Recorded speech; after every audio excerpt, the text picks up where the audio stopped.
Any breatharian? I mean, seriously, you still want to be breatharian? Yes. How about we make a total non-existence of food? The thing is, we have enough food because the whole world eat. The cereals about 40%, huh? And the soya bean we eat only 10%. And the whole world. So even if you give up the food, and it won't amount to a lot anyway. So just give the body what it needs, yeah? Not too much. Just control what you eat. You can eat anything, just not too overeating. Not a tray like this with mountain of this and hill of that.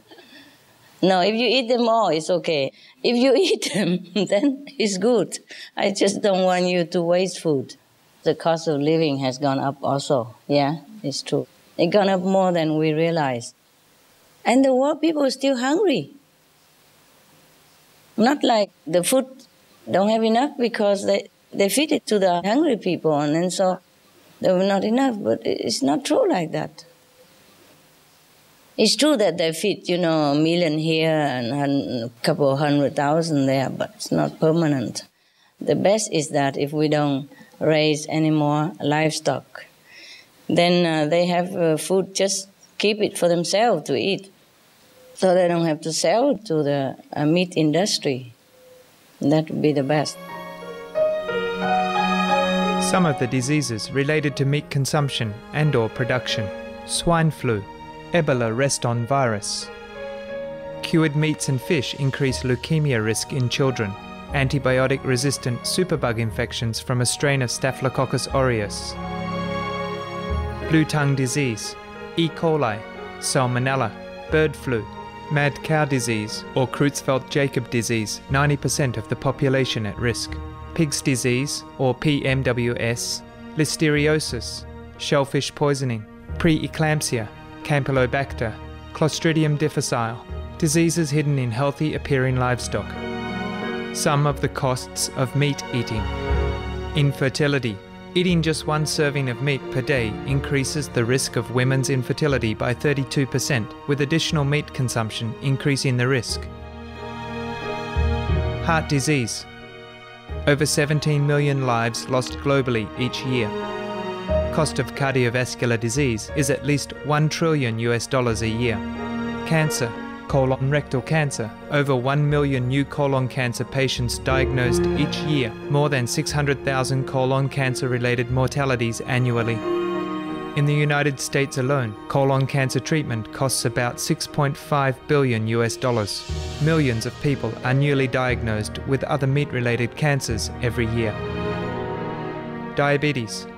246 million people are affected worldwide. An estimated $174 billion spent each year on treatment in just the United States. Obesity. Worldwide, 1.6 billion adults are overweight, with 400 million more who are obese. Costs $93 billion each year for medical expenses in the United States alone. At least 2.6 million people die annually from problems related to being overweight or obese. Environmental. Use up to 70% of clean water. Pollute most of the water bodies. Deforest the lungs of the earth. Uses up to 43% of the world's cereal. Uses up to 85% of the world's soy. Cause world hunger and wars. 80% cause of global warming. Plus more.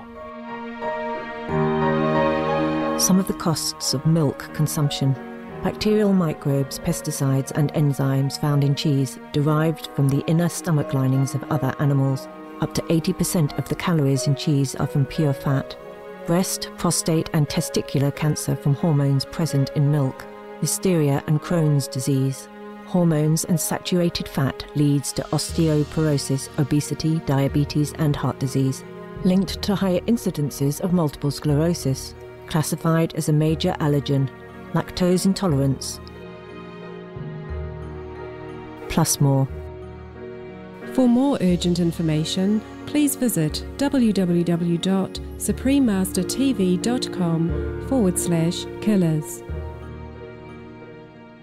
Every day I have something to feel sorry about. The bird outside. When I was in the Himalaya, I saw some monkey. They're going down from the mountain, away from their habitat, and go down and eat and foraging the garbage on the street next to the market. Oh, my heart feels so bad. That was before I was even enlightened. I mean, I was still searching and walking different corner of India, and I saw monkey, hungry like that. Normally they have fruit all over in the forest, and they eat and they drink from the stream. That's the way I imagine. I imagine their lives belong to the jungle, in the forest, and there will be fruits in abundance. And they don't ever have to go to the market eating garbage like that. And not even a lot of garbage to eat. They're just foraging in there. And it feels so painful for me to see such thing. And when I was recently in Monaco, such a rich and prosperous city, and I saw many of the seagulls and the birds. They went into the garbage can in the park, digging their head in it and find a little bit something, leftover sandwich, and they eat it together. If they find some, maybe already not too bad. I'm in pain constantly, watching the way people treat each other and treat other fellow co-inhabitants.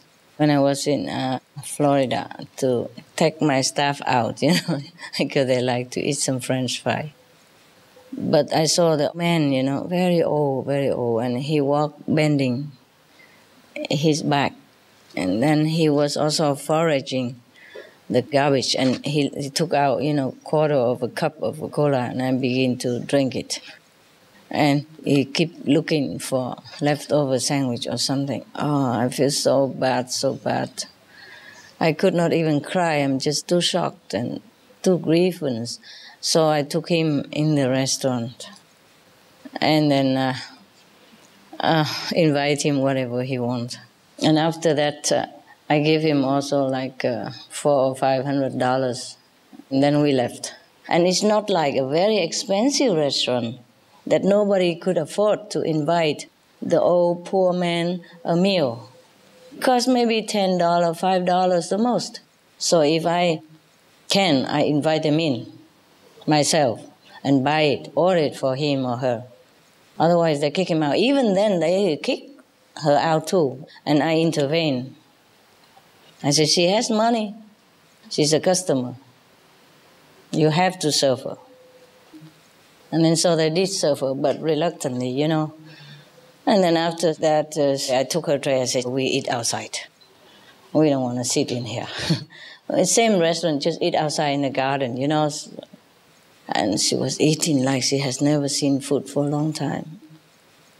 This kind of thing really is very painful for me to see, yeah.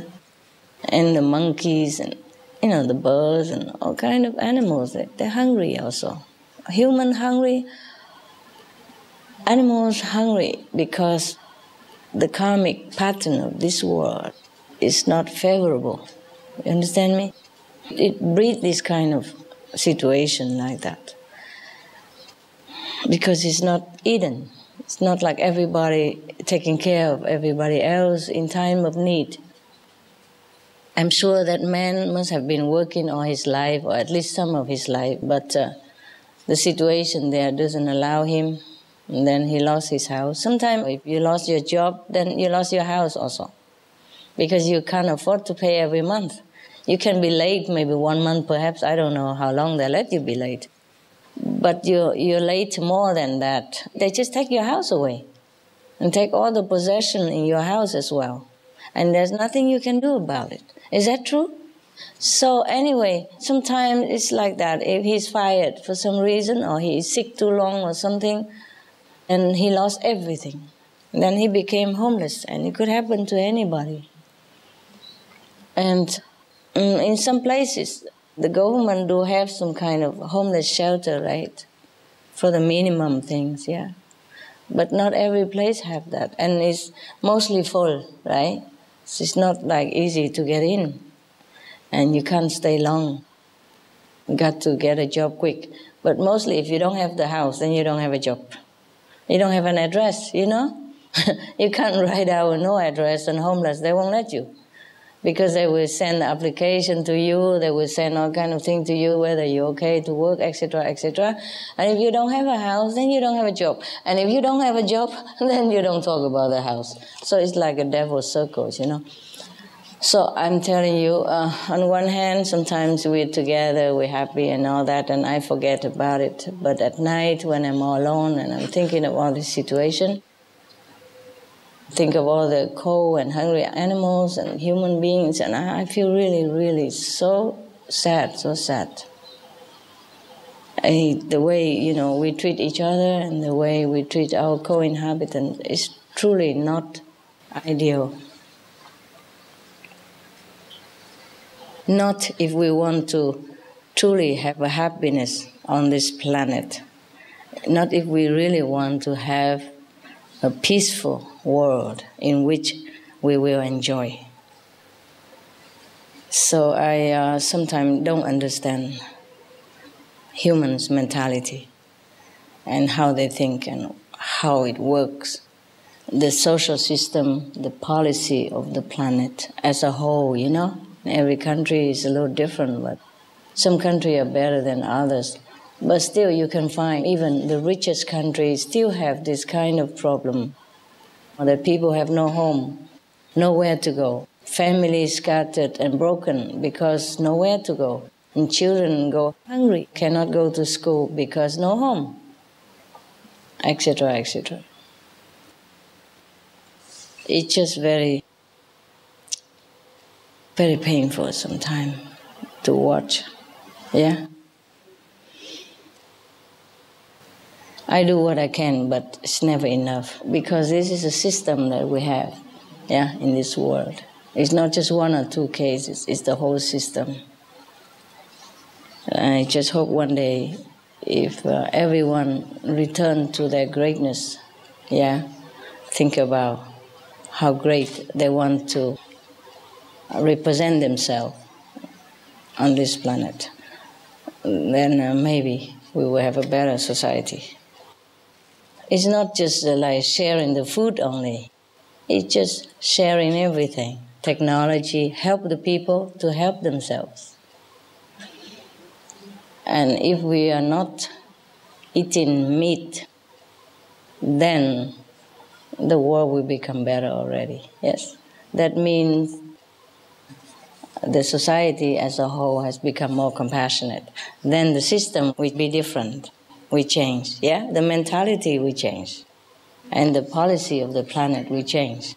And then we will help each other, not just distributing food like charity act, but distributing technology, yeah? Seeds, helping with all kinds of things, conserving the whole resource of the planet so that everybody has a chance to use it to help themselves.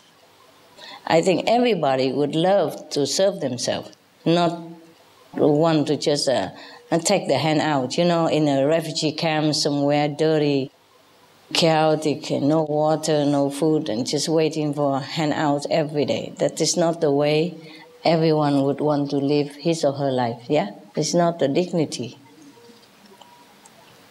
So the system has to change. And it begins with being vegetarian.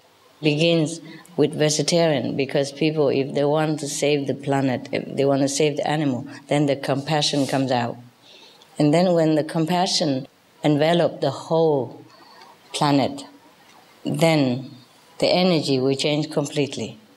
Then everybody will bathe in it, and every day they will think differently, they will act differently, and their mind will be more clarified, and they can think of a better system, how to distribute wealth and resources, which belong to everybody anyway.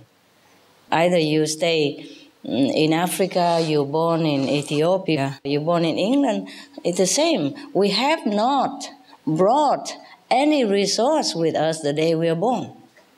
So the resource of the world belongs to everybody. But we don't distribute it well. The able ones take it more than give it. That's the problem, more than sharing it. So I do hope one day the whole planet will wake up and think of how we want to live our life, you know? Not the life that we have been living up to now. I mean, most of it is not always what we can be proud of. Yes. And when we die, we have nothing anyway. We came with nothing, we will go with nothing. But meanwhile, everybody try to take what they can, and therefore we are short. Some are taking too much, some are having none. And because the more we eat meat, the more we have to deforest, yes, and the more resource we need. More meat, more land we use, more deforestation, more fuel needed to process, to transport, more resource needed for medicine, for facilities, medical facilities, for all kind of new invention of medicine, because new disease come out all the time. And the old one, we have not found a cure yet, the old new one already come. Because of this kind of bad energy, we breed more bad virus, bacteria, and we can never keep up with it. And then more hospital, more experiments, vivisection, and more suffering for animals also, in all kind of things. Not just killing them only, you know, suffering in the laboratory and all that. It's beyond my imagination how we can treat anyone or any animal this way. Some of the benefits of a vegetarian diet: lowers blood pressure, lowers cholesterol levels, reduces type 2 diabetes, prevents stroke conditions, reverses atherosclerosis, reduces heart disease risk 50%, reduces heart surgery risk 80%, prevents many forms of cancer, stronger immune system, increases life expectancy up to 15 years, higher IQ, saves 70% of the total cost of $40 trillion for reducing global warming, uses 4.5 times less land to grow food, conserves up to 70% clean water, saves 80% of the cleared Amazonian rainforest from animal grazing, a solution for world hunger.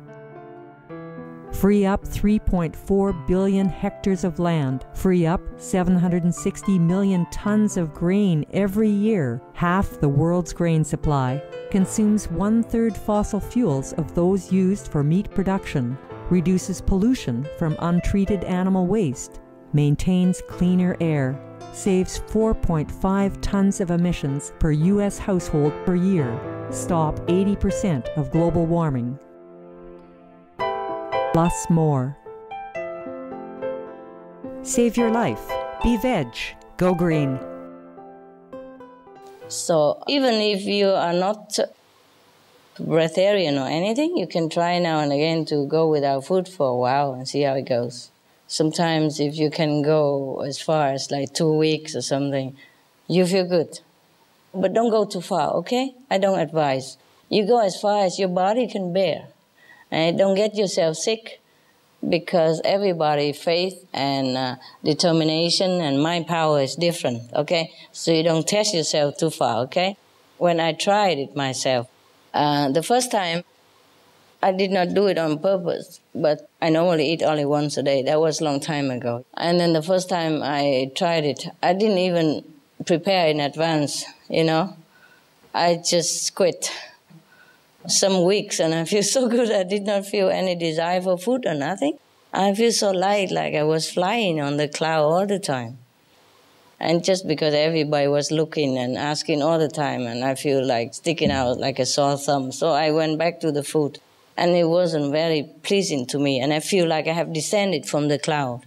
The first meal I tasted again, that was it. Just different mentality, and I just feel like I fell down. And later on, when I tried to do it deliberately sometimes, for some reason, you know, some inner urge to do, If you can do it after a couple of weeks, or several weeks, you feel really in control. Yeah, you just drink juice or maybe water. Yes, it depends. And then you feel like that's it. You never fear anything. Even if you go without food, nothing you cannot do. You don't need food. It's a feeling like that. But you try as much as your body can take and your mental capability can take. Everyone is different, yeah? Apart from the affinity with food, yes, there's also a level of consciousness and a mind power as well. So don't make yourself sick, okay? Just in case you don't have any food to eat and you just have to go breatharian, believe in the divine power. Walk a lot in the sun, in the fresh air, yeah? Walk a lot on the ground, no shoes. Believe in all this will sustain you, and it will. You have the system inside to renew yourself anyway. Just that we have forgotten it, yeah? But you can use it again in case of emergency only, okay? And when you have food, you enjoy it. If you eat nothing, you can drink. It's not a must, but you can drink. If you still want to drink, you drink. And you do juices slowly. The first few days, you would think nothing but food. But after a while, you get used to it. And if your faith is strong, you can just go without. Okay? If your mind also strong. Because we are the temple of God. There's nothing we cannot do, truly. Just we have to reprogram our thinking and re-educate our body function, yeah? All the cells in the body has to understand what we want now. Because the cells are used to with, taking food and solid and from outside already. So it takes some time to re-educate it. It takes reinforcement every day. Yeah. Every time you forget it, you remind yourself. You don't have to talk loud. You can also. But what you think the cells will take note. And sometimes they immediately obey. Yes. But don't try too far. You have to have a good motivation why you don't want to eat. Not just for show and let everybody think you're holy. If you can stay away for food for a while, you feel very strong. You feel like you have no fear of hunger. That's what it is. That you could go through any situation with no problem. That might make you feel like that. And it's okay to reinforce your courage now and again, but don't go too far. That's what I say. As soon as you feel weak and, bad or dizzy or, sick or any symptom, you have to stop. Okay? Don't push it. You can drink, of course. I have discovered that many of the so-called breatharians, they don't completely go without food or drink. I thought, that's it. No more food, no more drink. It's not like that. They call themselves breatharian, or maybe they eat prana or something, but they drink something. Occasionally fruit juice or cocktail, or even coffee, or sometimes they eat also soup. Yeah, they call it soup and prana. Or coffee and prana. Like some people, they call themselves vegetarian, but they eat egg and fish and shrimp, and they call themselves vegetarian. What they mean is a part-time vegetarian. That's why other people have to invent the word called vegan. See? Just to distinguish themselves from people who eat egg and dairy products, a lot of fish and shrimp and chicken even sometimes. I met, one person who is breatharian, huh? And she drinks coffee and that sometimes and fruit juice and all that. And she said to me, I should go, prana, eating, air. So I said, but I love food so much, what to do? She said, okay, so what is your favorite food? I say Chinese. I'm half Chinese and Vietnamese. She said, okay, then you can have Chinese food and prana. I said, oh, what's the difference? I'm doing it right now, all my life already. So cute and so tolerant. And I discovered that many of them are like that. And some people just eat coconut, as he told me, and with prana, or just soup with prana.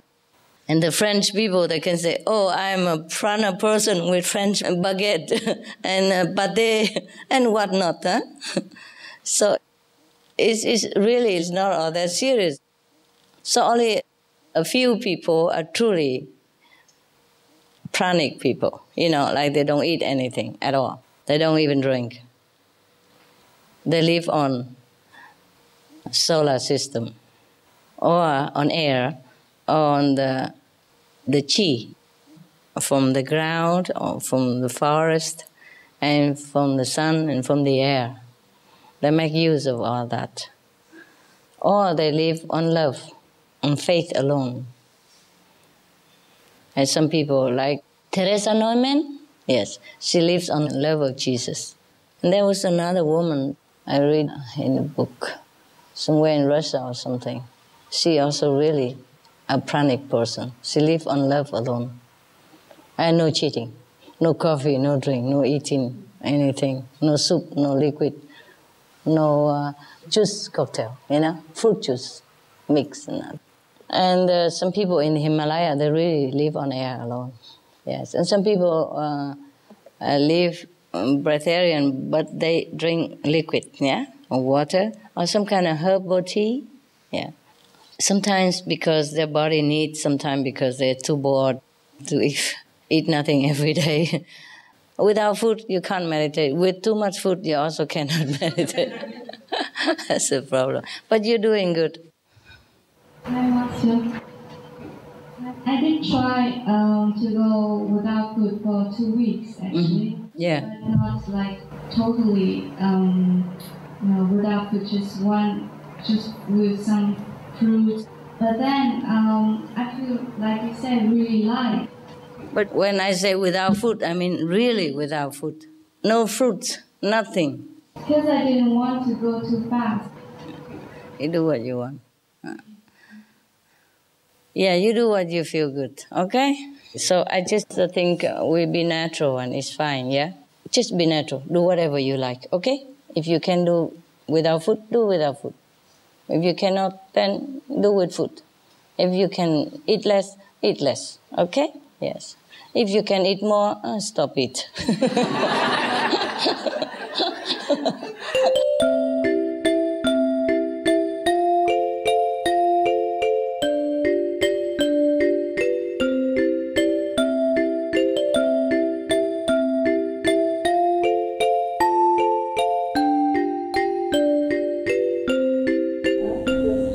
I was guided my whole life about dreams. I saw in dreams light appearing, and I was flying into the sun. And once I had a dream, I feel it's this inner wisdom explaining about the moon and the earth and all the physical things.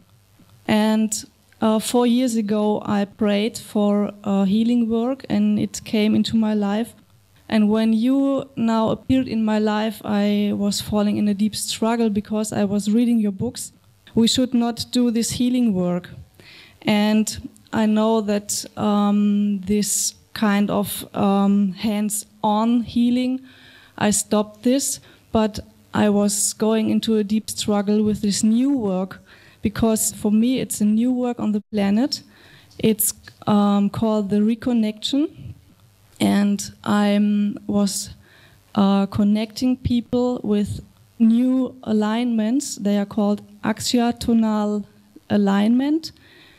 And it's bringing the universal grid together with the personal grid again, with the Christ consciousness.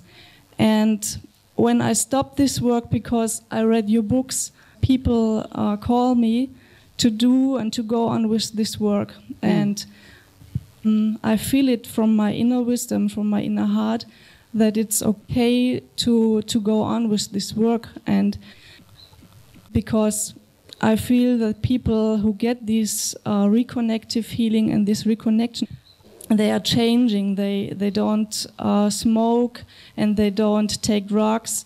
So I think the time is so difficult now on Earth.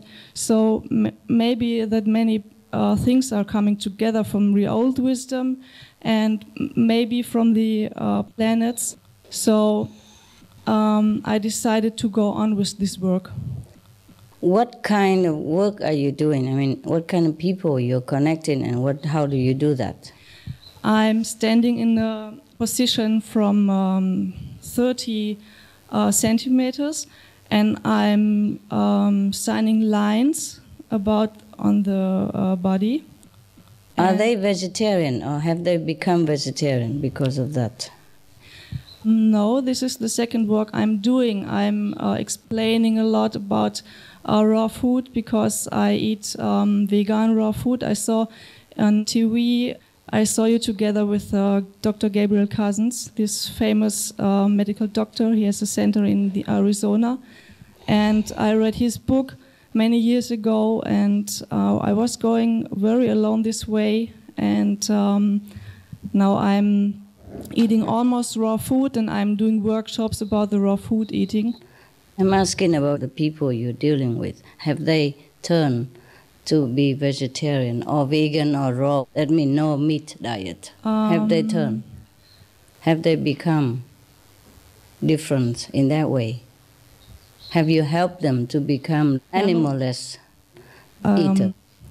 This was not the subject in this. Oh, so what should be the subject? What for you connect them with anybody and then they continue doing the way they do?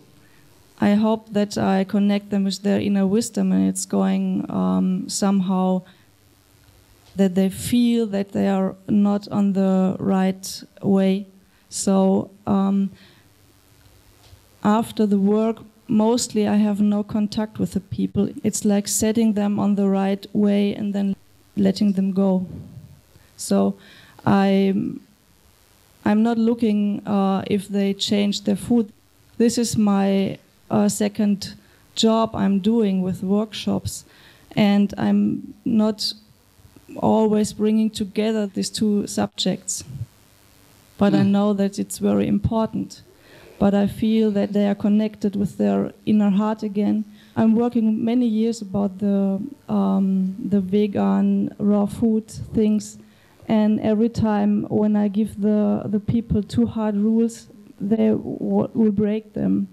And the only thing I do is to live it and to show the people it's possible. And everywhere I'm working as a physiotherapist, this is my job where I gain money. And sometimes it's very hard because all the people come with all this stuff about their joints and the back pain and all these things. And I'm telling all about the vegan raw food and all these things. You have to be at least to the middle level of the third in order to even be uplifting people or connecting people. This work is coming from a medical doctor. He is telling the people about this reconnective feeling. So I was not sure from where does this work come, and so I wanted to ask you. What you're doing is just standing and thinking positive and project it to people, right? Yes. This is a wishful imagination. It is good to think positive and to wish that it happened. But it's one more thing to make it really happen. You see, when I connect you with the light, you see the light. When I connected you with the sound, you hear the sound. I'm not imagining sending you anything. I just awaken your own nature inside, and it's proven immediately. And that is a true connection. Anything else is just wishful thinking. It might be good to think positive, why not? But it's not necessary always helping that person that you wish to help. You do what you do is fine. Okay, thank you. But do not always imagine that you're really healing that person or connecting him in any way. You can wish to do that, of course, but do not imagine that truly it would have happened. It doesn't, because they don't turn into a vegetarian diet. They haven't been turned back into compassionate selves. So how would they heal themselves? I mean, how would they progress or reconnect themselves? I saw that many people change after the reconnection. Change a little bit, maybe. No smoking, but that people quit smoking outside without you anyway. A lot of people quit smoking now. You saw it on television, like after the smoking ban, 40,000 people quit in Scotland or wherever that was. Actually, it's, without anybody doing anything. People quit smoking anyway. Sometimes, perhaps that doctor, he has the power, but maybe you don't have that, or very less power than he does. But anyway, it's very good to think positive, and it's all right.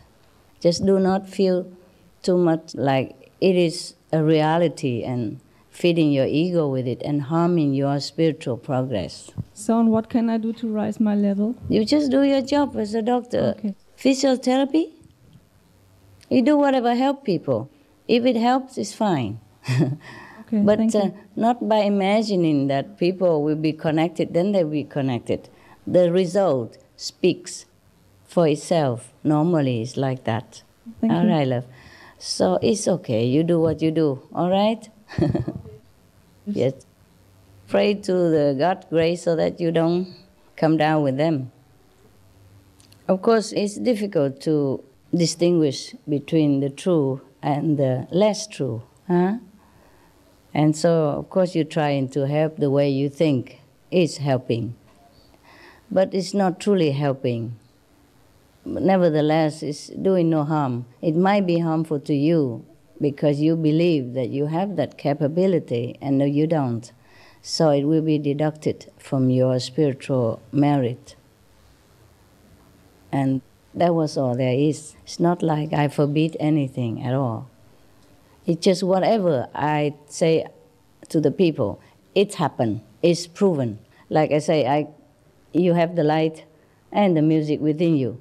I can awaken it for you, and it is true like that. So whatever I say to you, it is proven. And even I say the climate change and all that is also been proven afterward with the scientific evidence. I don't want to say anything like, okay, I'm sending my positive power to you. Now feel good, feel happy, hula.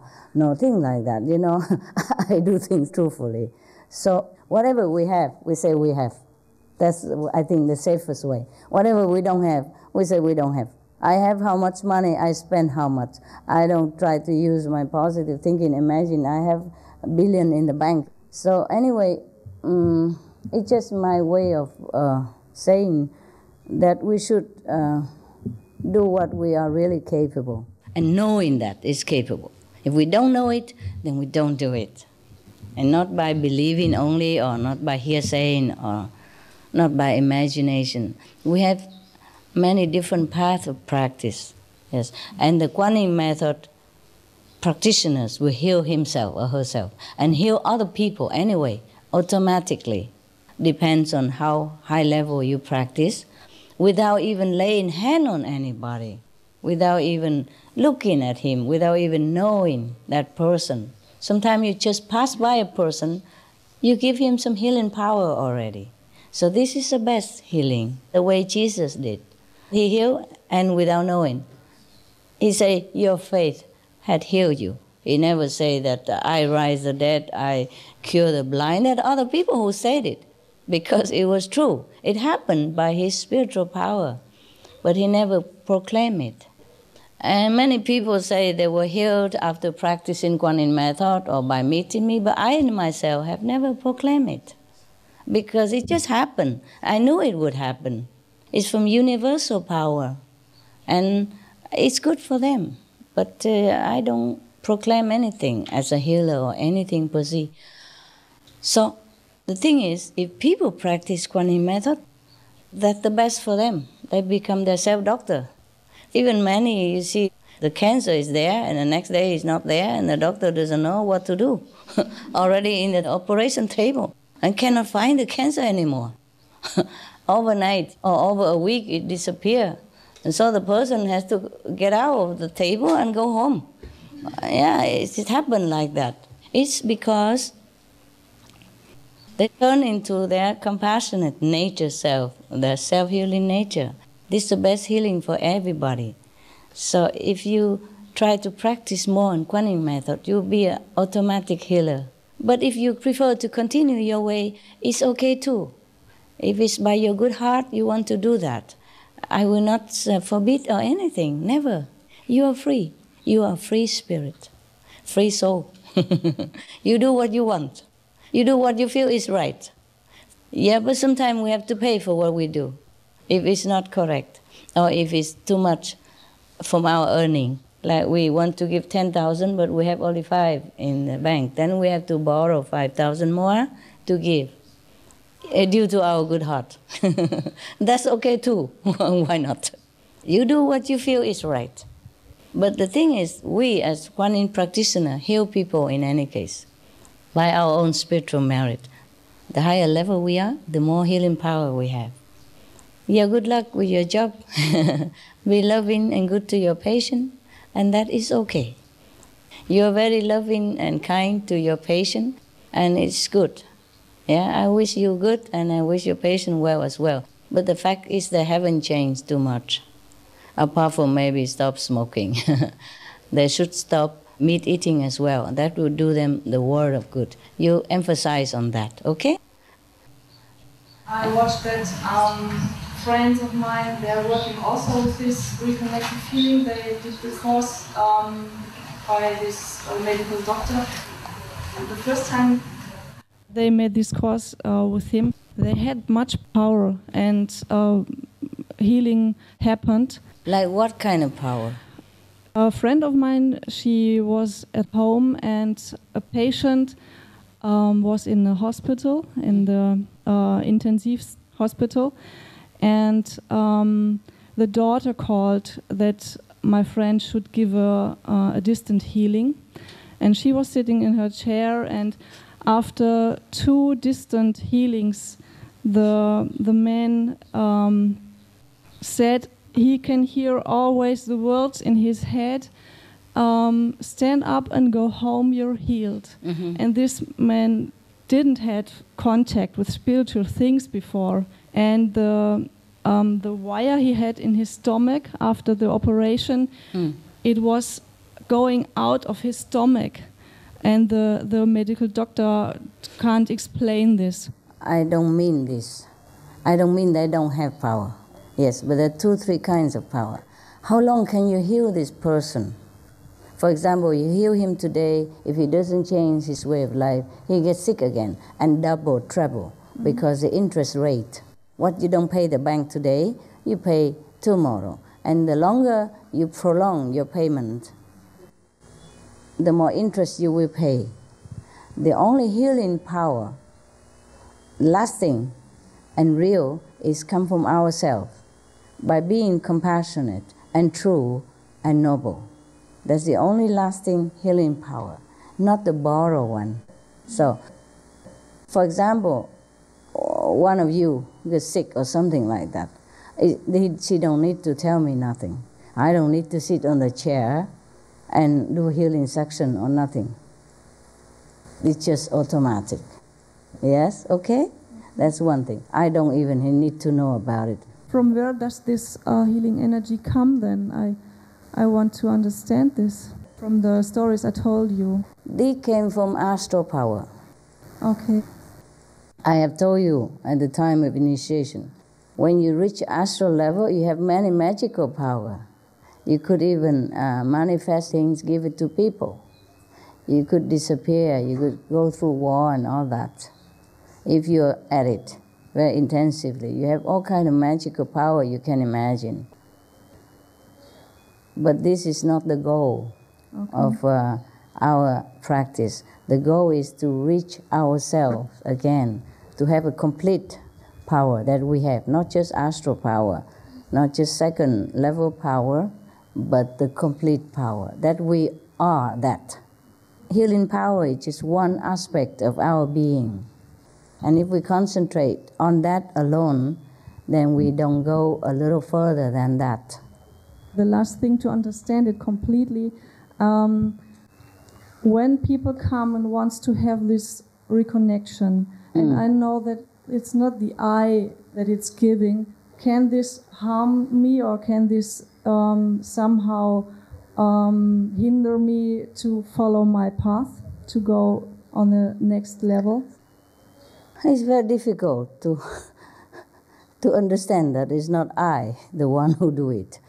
Since somebody will sit in the chair and then send some distant healing, it's difficult to deny the ego of the outcome of it. It's difficult to tell the mind that it's not I who sit in the chair, it's not I who send the power. You know, it's very difficult for the ego to accept that. And if you can do that, and it's fine for you. Okay. I wish you good luck. Thank you very much, Master. Yeah. But I would not really recommend. But you are free, as I said already. The Buddha has the most powerful magician called Moggallana in Sanskrit. Moggallana, the one that we have celebrated recently in the festival of Ulamba, the one who could go to hell and visit his mother in hell, the one who could go to different level of heaven and check out different planets. And when he died, it was because of his magical power. The people who lost in the battle of magical power with him, because they have less power than he did, they kill him by some physical means, not by magic. So anyway, the Buddha have warned him not to keep showing the magical power to outside people. Don't let other people know about it, and should not use it at random, but he did not listen. He went out, compete, and all that. So later on, he incurred a lot of enmity, and that's how he died. Well, his soul will be rescued by Buddha, of course. There's no problem about that. But what I mean is, magical power is not the safest way to rely on, eh? Put it that way. He could even go to the hell, because his mother treated the Sangha, the assembly of the Buddha, very badly. According to the story, she even cheated them. She put meat in the food and all that, because she knows they are vegetarian, but she cheated them and all that, all kind of bad things she did. And she looked down upon the Sangha, the practitioners like you are right now. Not necessarily the monk only. Whoever practiced the Kuan Yin method with the Buddha at that time, she looked down upon. So she has to go to hell. And she could not even eat anything in hell, keep burning fire all the time. And Moggallana is a powerful magician. He has a lot of magical power. He can even go to that hell. Nobody could be allowed to go there. Alive even. He was still alive, and he went to hell to visit his mother, because he knows his mother is suffering greatly in hell without food and hungry and get burned all day, all night. So he went there to try using his magical power to manifest some food and give it to her. But every time the morsel reached her throat, it turned into burning coal due to her bad karma. Because anything you do to a true spiritual practitioner is the greatest sin you can ever do. If you kill a normal person, it is already very, very grave. But if you cheat or insulted the Sangha, the true practitioner, like the Kuan Yin method practitioner, who is truthful, who is virtuous, who is vegetarian, and who is meditating of peace and kindness and everything like that. If you harm any of these persons, even Jesus say, shake the dirt out of your feet in front of any of the house who treated you like badly. Shake the dust off your feet from that house, because they're going to be really in hell, in a terrible retribution. So Moggallana, his mother was so terrible that she treated all the monks and the disciples with disdain and very, very disrespectful and bad to them, and make them eat meat and all that when she give them offering. So anyway, so she has to go to hell, burning hell like that. And even her son is a disciple of the Master. Buddha cannot even help, because she knows it and she did it. Not like she doesn't know and ignorant. She knows everything, and she did the contrary. So that was her retribution. And even her son, who's so powerful in magic, cannot help her. He could even manifest food in hell, in the hungry hell. He manifests food right there and give it to her. He's very powerful. One of the foremost disciples of the Buddha, the close disciples, and a monk, so virtuous and so good. Still cannot help the mother because she was too bad. She harmed the truth practitioner, that's why. And so after he knows that he's not powerful enough, so he has to go back and beg with the Buddha then. And the Buddha say, it takes all the disciples to help one mother, such a bad one. Take all the merit of all the whole Sangha assembly, the whole true practitioner assembly at that time, disciples of the Buddha, who came from a 3-month retreat even, in the mountain. Such a powerful Sangha, only then can help his mother. Moggallana has to go and buy fruit, vegetable, food, 5 kind of different color fruit. Not just one fruit, not just a mango or a papaya. Have to have 5 kind. The Buddha listed all. And he has to wait until what day, what month, that all the retreat monks and Sangha, the true practitioner, came out to see the Buddha out of the retreat. That time they are powerful. After the summer retreat, they are very powerful, full of blessing and full of store of merit and divine power. And he has to offer all of this to all of them. He must have been working day and night then as a monk. He must have got a part-time job or something after that. Because being a monk, how he has all this money, you know? He must have gone out and worked then. Because you cannot go back for that. You have to buy it by yourself. And so the whole list the Buddha gave him, what to do, and offer to whom and whom and whom. And then mother was saved. Can you imagine? That's why I keep telling you guys, magical power is not the way. It's good for a little bit fun.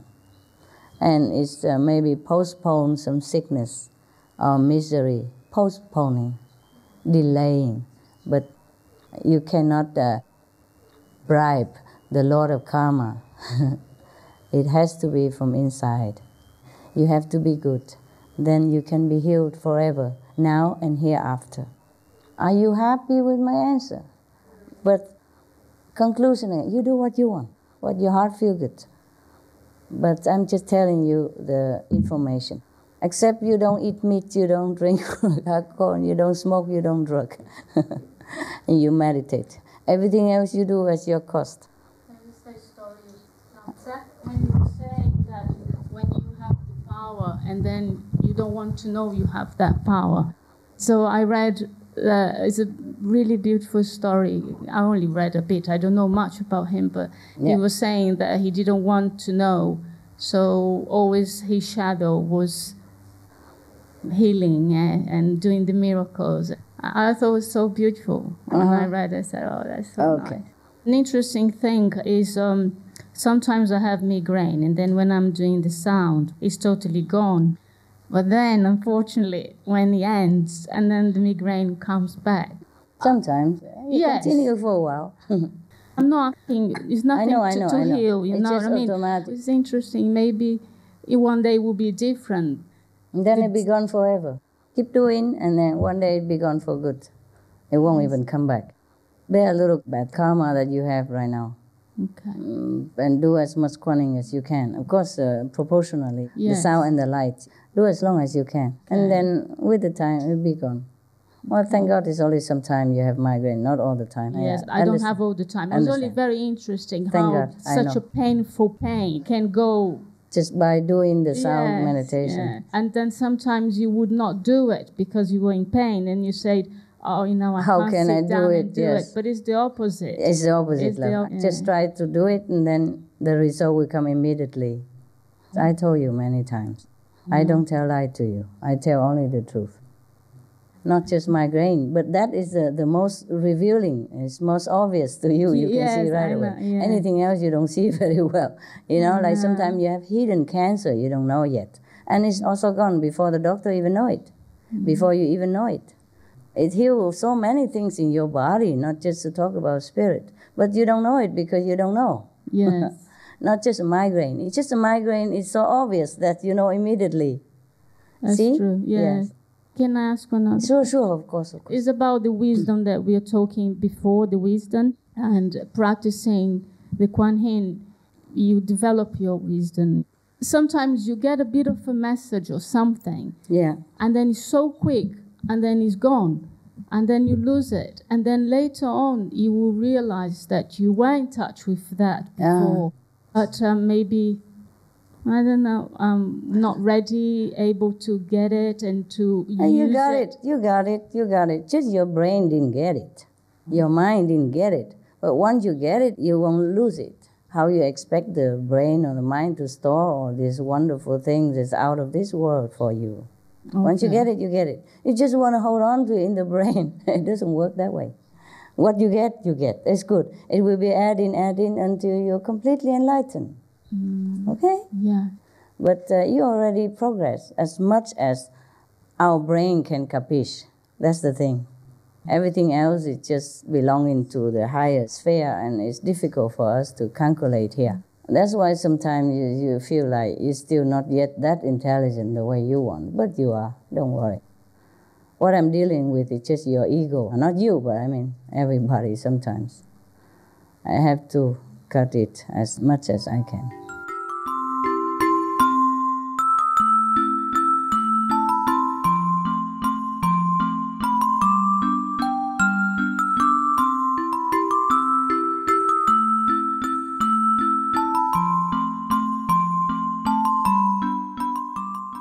Right now, the Americans already worry about their shortage of water.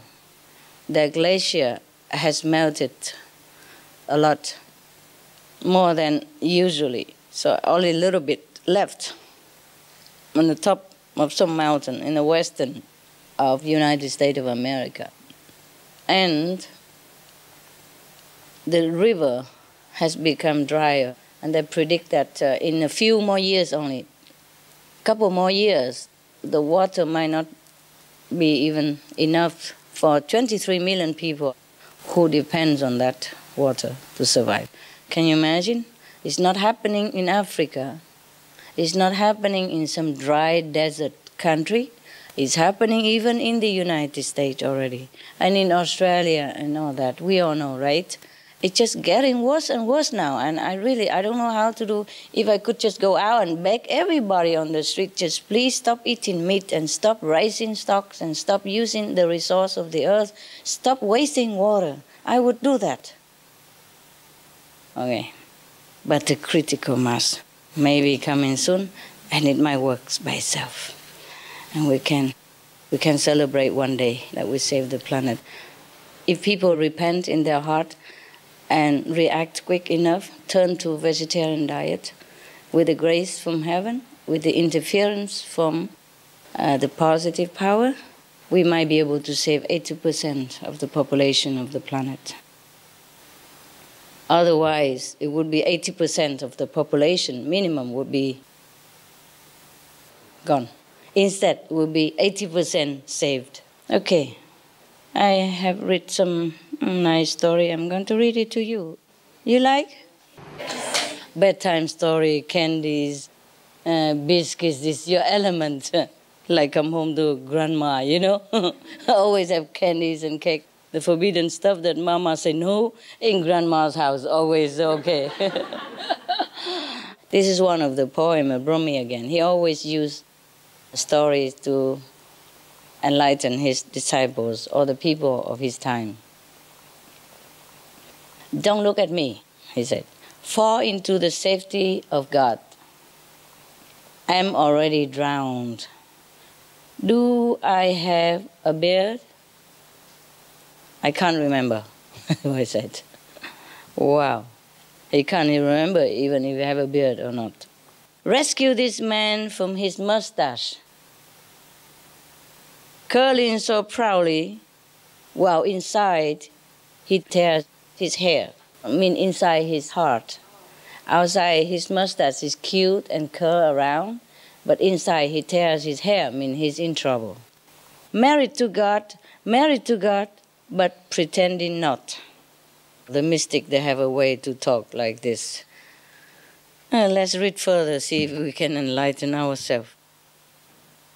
We see distinctly what this imposture becomes in 100 years. A Sikh looks into a chunk of iron like it's a mirror. What this bushy-bearded man does not discover in his house, a boy could find it so easily. I'm reading yet. Dive into the ocean. You are caught in your own pretentious beard, like something you didn't eat. You are not garbage. Pearls want to be like you. You should be with them, where waves and fish and pearls and seaweed and wind are all one. No linking, no hierarchy, no distinctions, no perplexed wondering, no speech beyond describing. I think somebody is trying to convert this guy, to convince him to be, a disciple of God, to practice spiritually. Even though he said the appearance of this guy seemed like he's happy and pretty carefree, but inside he's full of trouble and anxiety and suffering, like most of the people who has no spiritual power within himself to rely on. That's what he meant, I guess. So now he was describing to this guy with the beard and a mustache that there is such a place where it's just happiness and no distinction, no perplexed wondering, no speech beyond description. Rumi wants to tell somebody who's pretentious, like he's just wearing a big beard and mustache and all that, sometimes turban. It looks like he's religious and, like those old time when a practitioner, they wear this kind of thing to distinguish themselves, not for the sake of the worldly people to recognize them, but to distinguish themselves from others so that their like-minded people can recognize them. In the old time, it's not easy to be openly a practitioner, like what happened to Jesus and his disciples, or Prophet Muhammad and his disciples, and the Buddhas and Guru Nanak, all the Sikhs, Guru and his disciples. They have always been persecuted, so they had to always hide and practice in hiding, in secret. You know all that already. So in the old time, perhaps the Sikh people, they have like 5 belonging to distinguish themselves for each other. Like they have a comb, a bangle, a turban, a short, etc., etc. And nowadays we have an initiation card. So in the old time, they have many different things to identify themselves. Like the Muslim, they have the shawl around them and the prayer mat, thing like that. I guess in such a country like dry desert country, it is more convenient also to carry it around your head to cover your nose and all that. So the sand will not enter your nose. Also, in the old time, they have to be secretive. So when they go out, they do cover their face a little bit.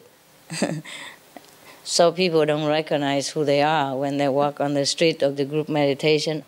In the old time, it's worse. In the old time, you have nowhere to go to hide. Today, at least, maybe if this country is not free, you go to another country. There are some countries who are more free than others. America and Americans people, they are still very, very free, to some extent, compared to other countries who you cannot even talk anything about your faith or your religious belief, and this is really terrible. For the 21st century, you cannot believe it still happened. 2,000 years after they crucified Jesus, they still not have enough religious freedom everywhere in the whole world. America is still a very, very free country. I have to say it fairly and justly like that. And here also we have freedom. England, we have freedom. As long as we do not do anything that violate the law, you can congregate, you can have your faith, you can have belief the way you want, and you do much of the thing that you want, which is very, very, very good. But again, I guess you guys earn it also, hey? It come all down to karma, no? Very good. Good karma, good karma. So, up to now, Rumi, or whoever that is holding a conversation in this poetry, was trying to tell the guy with the pretty mustache and long beard that there is a place where you don't need to argue anymore, no more intellectual wrestling. It's just nice and cool, happy, simple. That is the place of heaven, the kingdom of God, that he was trying to tell him. But he don't want to mention kingdom of God, because some people are allergic to that. They might say, no, I don't want kingdom of God. I want nirvana. What's wrong with my nirvana? If he's a Buddhist, he might say that. So he tried to avoid the religious terminology here, just like Buddha also tried to avoid the name of God, the terminology God. And then people would say, oh, the Buddha, he doesn't believe in God. Nonsense. What is he practicing all these years for? Yes? What was he looking for? He didn't even know about Buddha nature. Yeah? So what was he looking for?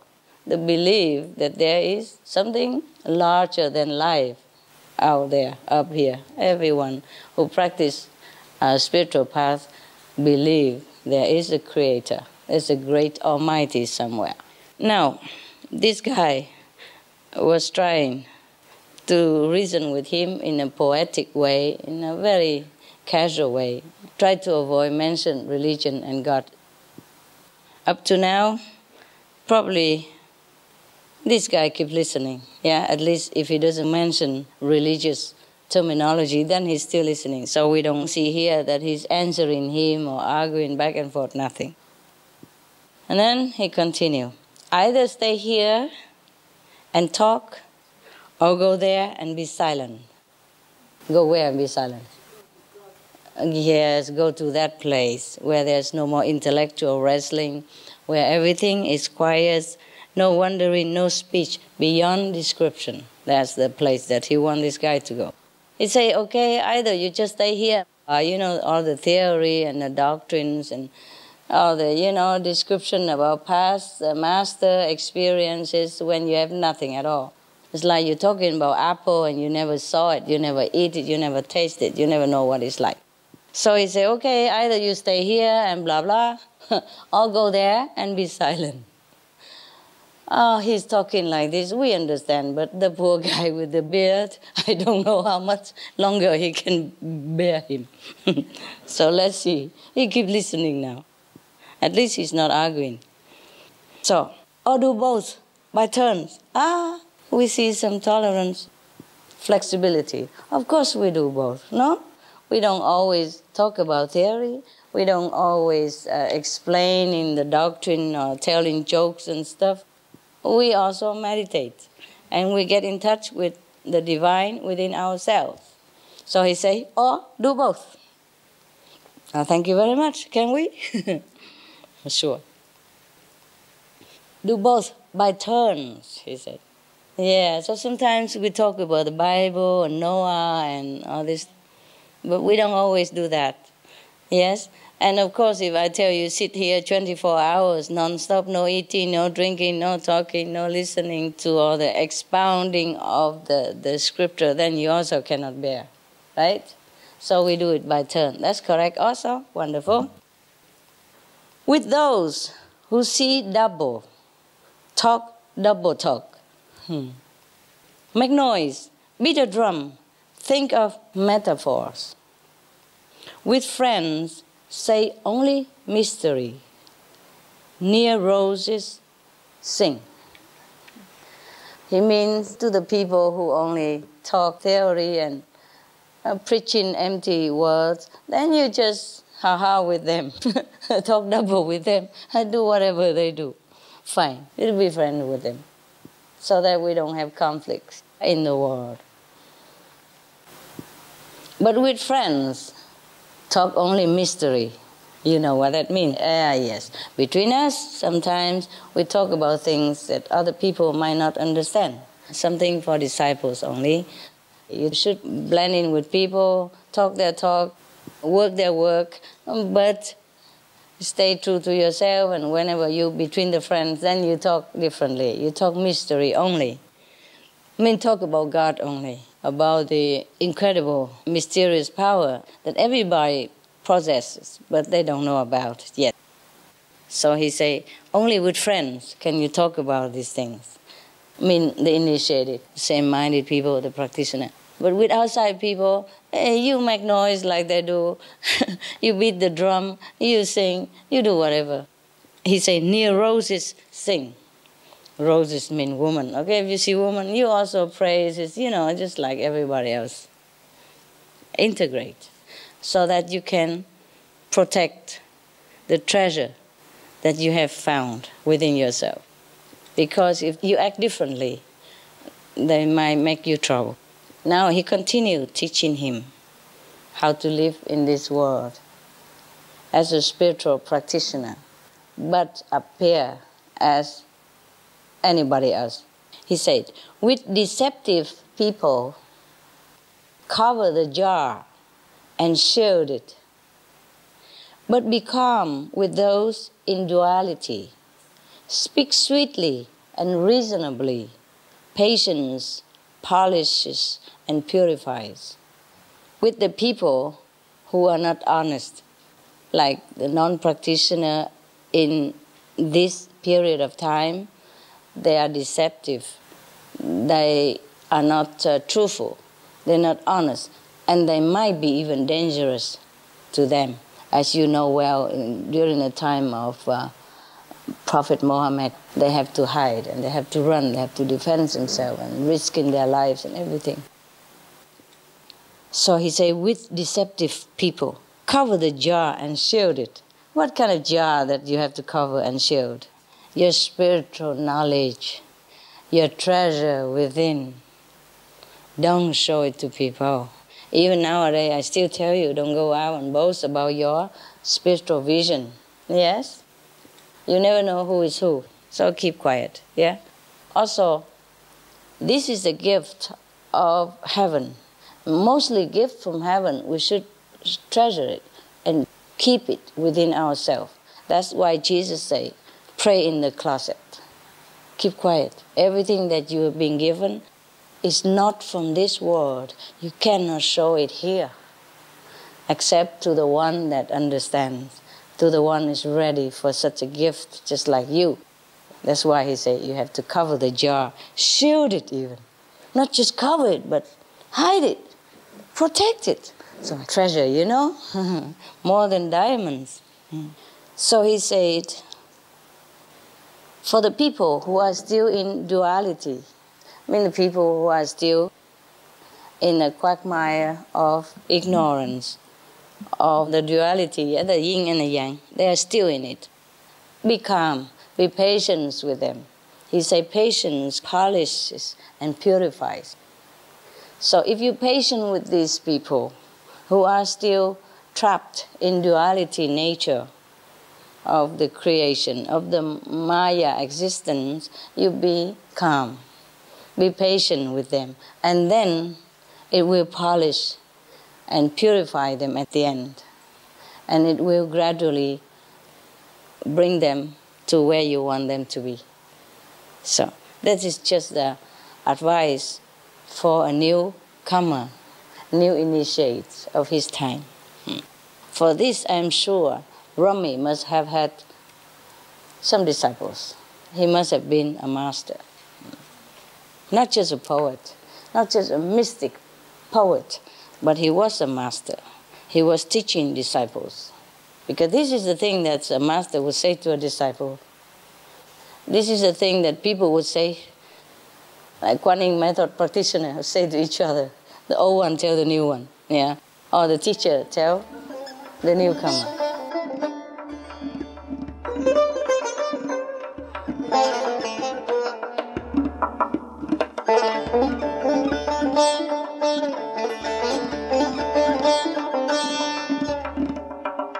We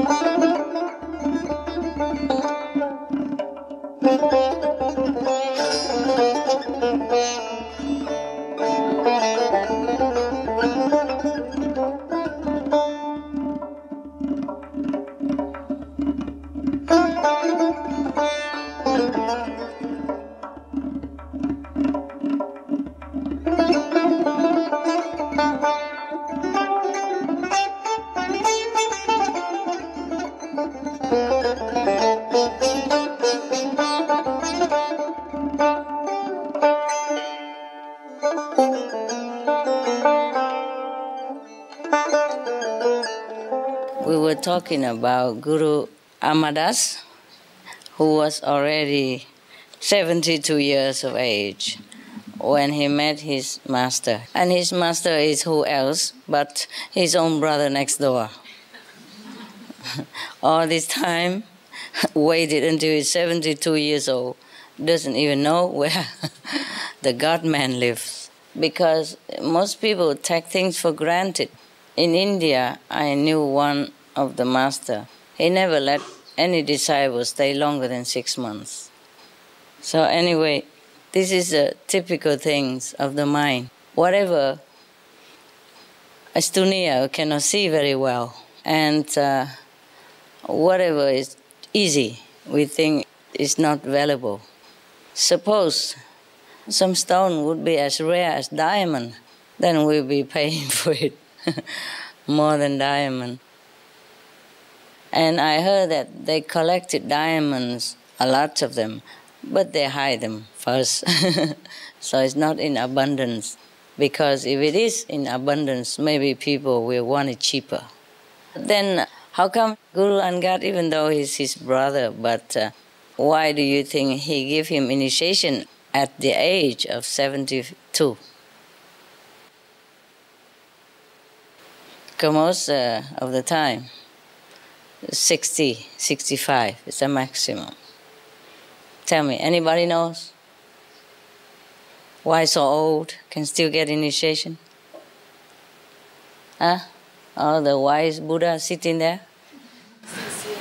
Sincerity? Well, everybody is sincere at that age. I'm sure he knows what he wants already. If at that age you still dilly-dally about whether you should get initiation to save yourself or not, I don't think we can ever be sincere anymore. Huh? At that time you should be very lucky if somebody give you initiation, sincere or not. Family member. Family member? Are there such thing in a guru's house? No. No family member stuff. Even his daughter want to see him and had to wait until he calls. And even already feeling adventurous due to the sincerity of that old man, she still say, you stay here, I go get his permission first. So the master must have been very strict. Yeah. Well, that's the only thing to really keep the disciple in discipline, you know? Because we are so unruly. We get used to with being unruly like a horse without direction already, running all over like a wild horse already. And if you come to Guru and your Guru also say, oh, never mind, do what you want, then you never do anything. Yeah? You go to the beach, you come home, you sleep, and then you go eat, you go back, sleep again. You will not meditate that much. Maybe his inner level is high. Inner level is high? Okay, perhaps. But that's not it, yeah? Destiny. Destiny? Oh, well, maybe. What else? He's already trained. Trained? By whom? By experience. Life experience. Life experience. Oh, God, it does take a long time until 72. Goodness sake. Life experience. You've been yearning for an answer? Aren't we all? Even the people are yearning, but 72, they're 72, no? Maybe he's already a vegetarian and follows the precepts. Ah, yeah, that would be it, I guess. Yes. Because that's the minimum requirement, no? Yeah. And mostly when people are too old, it's difficult for them to adopt vegetarian diet. Maybe cannot. And in India, it's not the same. He can drag his old body from Punjab all the way up to the pilgrimages, and 20 of them. So he could sit long also, I guess. He's healthy. He has been vegetarian all his life. Indian, many of them are vegetarian, majority. Until later on, we have other kind of religions coming, so people became less vegetarian people. The tradition has been a little bit wavering. Otherwise, before, most Indian people are vegetarian. So he must have been vegetarian all his life. And he's such a healthy guy, climbing 20 pilgrimages. And all the time, he's living nearby his brother, who's a God-realized person, and he could not realize it. And his nephew's wife always reciting something, and he has never paid attention, reciting the Holy Scripture, and he has never paid attention until then. So I guess his time is up, and what a long time he has to wait. You lucky. How old are you? 47? You look like 20. So young, no wrinkle, nothing. Good skin. I've seen you for 20 years now, and she looked the same like yesterday. You practice well, you stay young long. Before you came here, there were 2 Taiwanese came in here. Before I even came, so I came and see them. Everybody tried to help in different way. The guys who know electricity, check out the sockets and all that. And the guys who know how to connect television do climbing on the roof and setting the disc. Everybody's doing something. And make the road, plant the trees and buying stuff.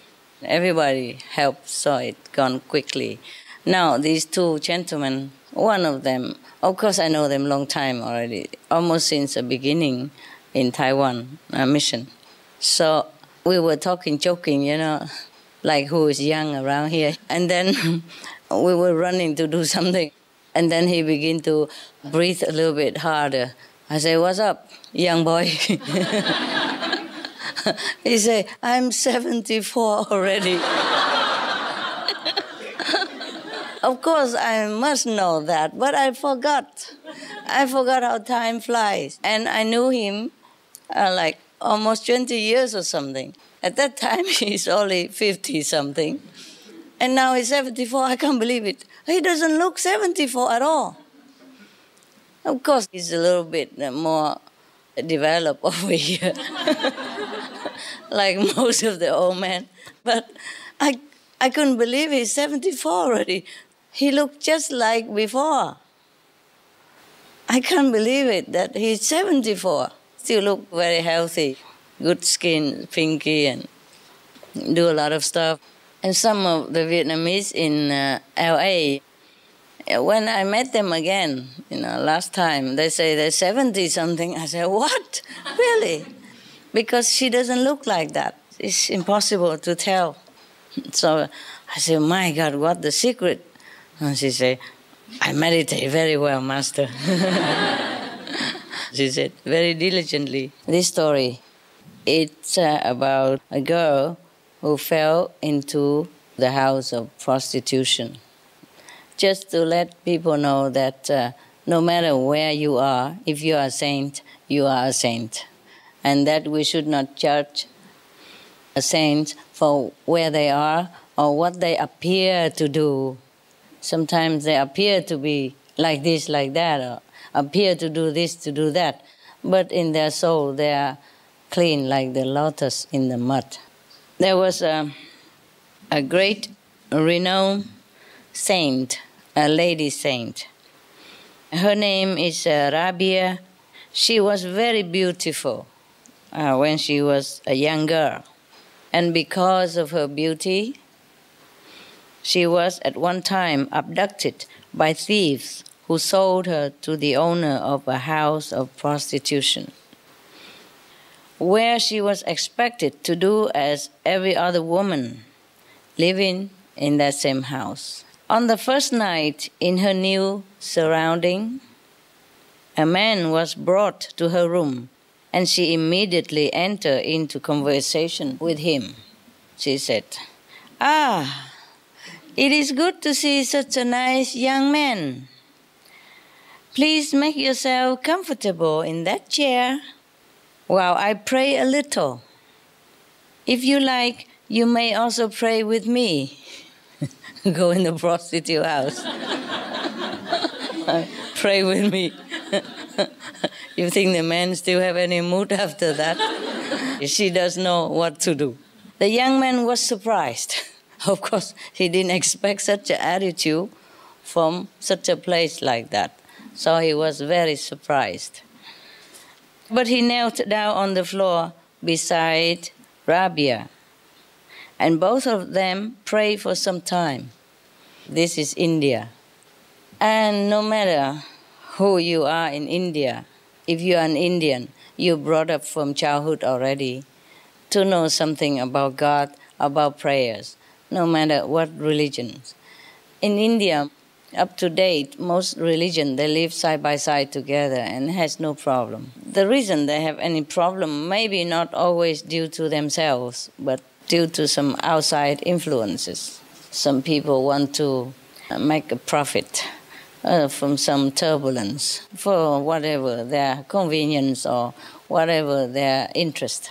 And some people are naive and listen to them, and then the fight between brothers broke out. It's similar everywhere, it's like that. It started very small somewhere, and then it become bigger and bigger and bigger. And the more people fight, the more both sides die or wounded, then the more of escalation of the hatred between them. And then it will just continue like that. This is India. So it was very good that she behaved like this, and even the men enter in that house, but they would listen. After the prayers, Rabia got up and said, "I am sure you will not mind if I remind you that you must die one day." The guy came in for pleasure. And what did he have to do? First he has to kneel there. His knees already tired. And then now he has to remember that he will die one day. What a pleasure. And she continued, "To be fair to you, it is only right that I tell you that the sin you have in mind will lead you into the fires of hell." Oh, it's getting worse all the time. Poor guy, he had tried to forget before he come in, and now she aired it all out. "Please, for your own sake, consider if you wish to commit the sin and thus jump into the flaming inferno, or if you would prefer to avoid this fate." So the man is already like the instant noodle in the boiling water. So it was very soft and very, very obedient kind of. So he said to her, "Oh, good and pious lady, you have opened my eyes." And the young man was surprised and said thus. And he continued, "Which always before were closed to the meaning of this sin. I promise earnestly never to visit a house such as this again." So many poor young girl has been forced into such a situation which they feel regretful all their life later, and sometimes even harmful to their health and their soul and their spirit and everything, make them lose their confidence, their virtue and everything. It's a bad house. Most women, they don't enter there by choice, just circumstances. Maybe during the war, have no money, or some accident happened, a family run down, or somebody forced them into it or kidnapped and then put them into some strange country. They had no means to go out, or they don't know anything else what to do. And then sometimes they even force them to have drug and all that. They become addicted, and they have to continue to feed the addiction as well. You saw some of them in some films. It's really pitiful.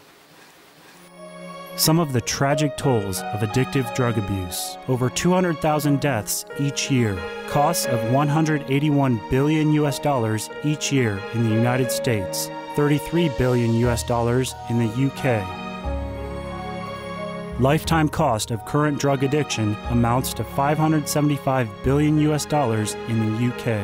Harmful effects: brain damage, stroke, heart disease, liver disease, tuberculosis, emphysema, cancer, depression, suicide, permanent memory loss, mental illness, higher infant mortality, increased crime and violence, impotence. Crime and violence. Illegal drugs are a factor in 50% of burglaries in the United Kingdom each year. In the U.S., 60% of people arrested each year have been taking illegal drugs. 650 heroin addicts in the U.S. committed 70,000 crimes in a 3-month period. Social costs. U.S. businesses lose $100 billion per year due to employees' drug and alcohol abuse. Australians pay $53 billion per year for healthcare, law enforcement, and lost productivity of drug users. Environmental costs. Every gram of cocaine produced destroys 4.4 square meters of rainforest, with 300,000 hectares of rainforest lost each year to cocaine production. Death. 52 people die each day due to drugs in the U.S. In Canada, substance abuse is attributed to 21% of total deaths and 23% of potential life years lost due to early mortalities. Plus more. For more urgent information, please visit www.suprememastertv.com/killers.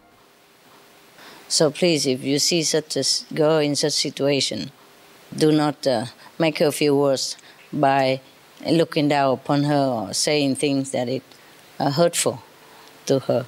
She is still a woman inside, very respectful, and still has Buddha nature in there, and God is still in there.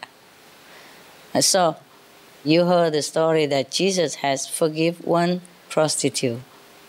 So as the days passed by, as we expected, many other men were brought to Rabia's room, and one and all were changed as she had changed the first one. The tradition continued.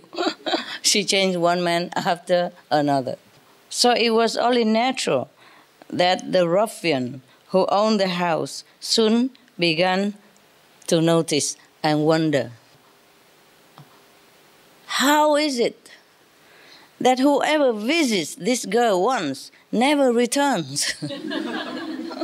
The owner of the brothel was puzzled and said to himself like that. And he kept thinking, she is so young and beautiful that the men should hover around her like moths around a flame. But how come they never came back? So, in order to try to solve the mystery, the wife of the brothel owner one night hid herself in a place where she could see into Rabia's apartment and discover how she treated those who were taken into it. Good evening, friend, and welcome. Rabia began as soon as the man was shown to her room. Here in this evil house, I always remember God. And God is omnipresent. It is an excellent idea. Don't you agree that we should remember God? And that God is omnipresent? So the man, utterly surprised at such an approach, of course has to agree with her and saying that, yes, we were taught that by the priests. So he has to admit that God is omnipresent everywhere. So she continued, here, surrounded by evil, I never forget that he sees all evil done and metes out even justice.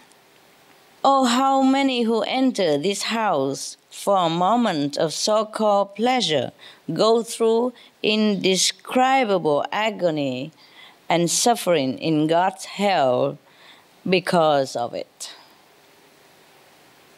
You too may do the same if you wish to. But friend, the human form was bestowed upon us to enable us to meditate and realize God, and not to waste the precious gift in acting even lower than the animals. Or the animals, when they have each other as partner, they respect each other and in love, and they stay with each other, but they don't do this sort of thing. This man had so many others, saw at once the truth of Rabia's words.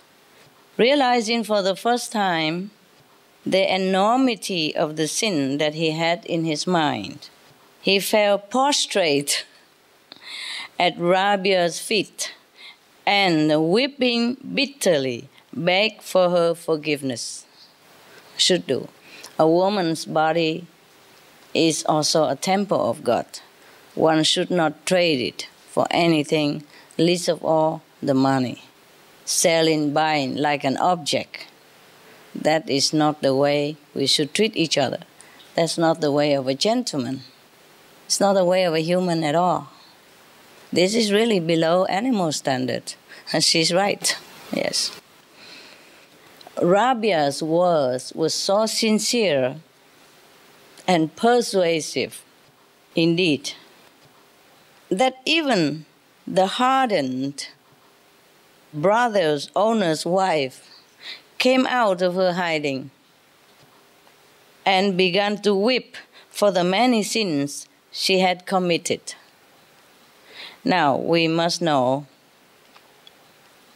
that is not just the words that had been spoken by this saintly woman, but it's because of her saintly quality that her spoken word is sincere and true. Therefore, it touched the heart of this customer as well as the owner of the brothel, because she means everything she said, and she lived by it. So she came out of her hiding place, the wife of the brother's owner. "O pure and pious girl," she said, kneeling at Rabia's feet. The owner and the customer kneeling in front of this young girl, just by a few words that she has spoken. This is the power of your purity, of your sincerity, of a very unwavering heart. She has God in her heart, and so God protects her. So whatever she spoke came from God through her mouth. That's why it is so powerful. It's not like every woman can convince these kind of people immediately like that. Besides, this is also India. Whatever they do, at least they have something in their DNA, in their tradition, in the air of India, that people should be morally acceptable, should be pious, should be virtuous, even if they have forgotten. But they do understand that if somebody reminds them, especially when that somebody is a very pious, very pure, very truthful person. She continued, "What harm we have sought to do to you, you who are truly a saint. Go and leave this evil house this very moment. As for us, we can now see that we have done a dreadful thing. Our eyes are open and our lives will change." They're going to close the shop. Good thing. That's it. That's the end of it.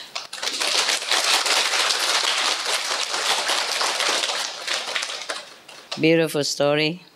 Happy ending. So, because she has been in there sacrificing her reputation, purity, risking her life even, being in such a place. But she turned the table around. Such a courageous, wise, and beautiful woman. That's why she has become widely known later on as a saint, I guess, from this story. Of course, all the brothers will be closed, and everybody will talk about it.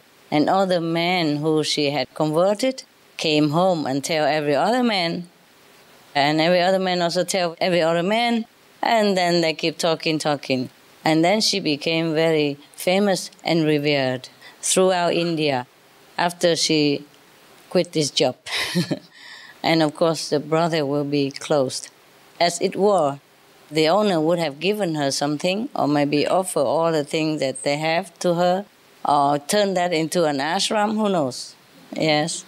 And then whoever customer come there, they convert them into kneeling at her feet, repenting, and then they become her disciples, I guess. That's a very nice story. Okay,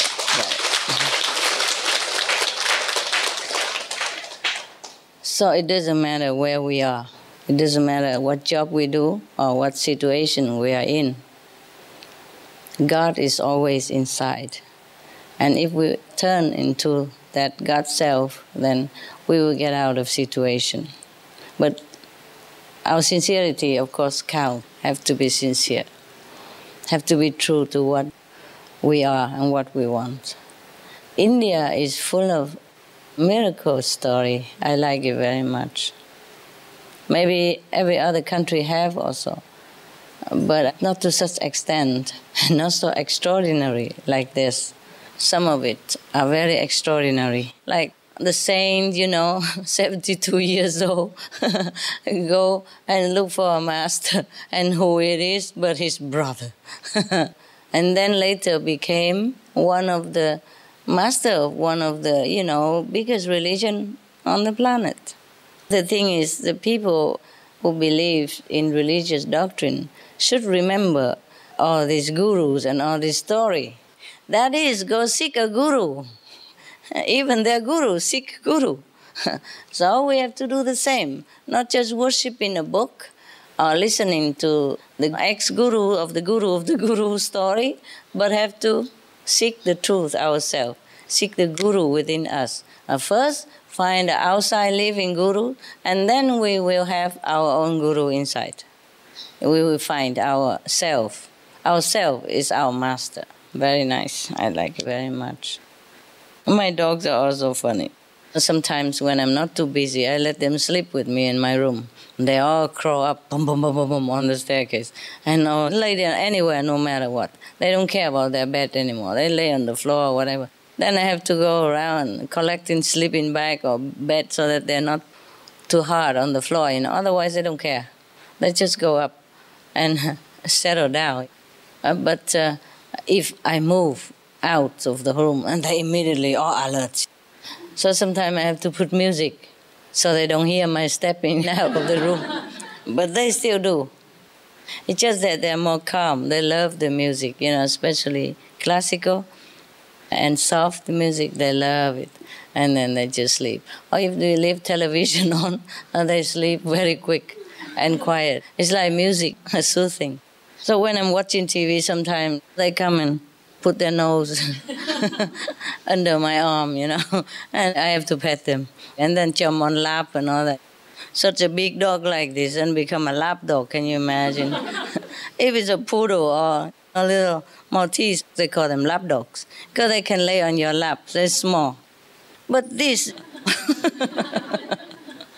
German Shepherd and Great Dane, they're standing up to here already, want to be lap dog also.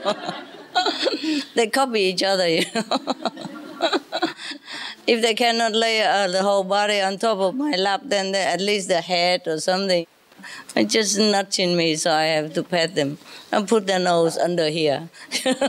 So I have to know they are there. And sometimes just snuggle around. All right, I see you. I love you very much. Yes. I know you you really come here because you love me. I mean, not just me, but, you know, the idea that we have together, you know, that we are one.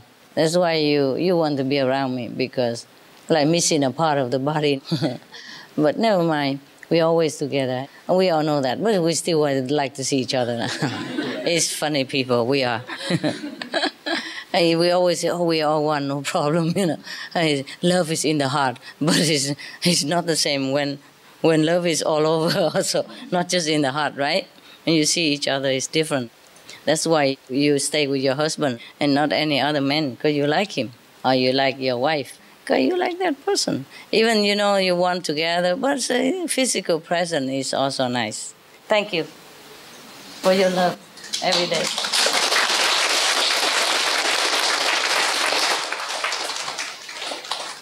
All right. All new stuff, you know, with Save the World, vegan, green. Little swan. Vegan.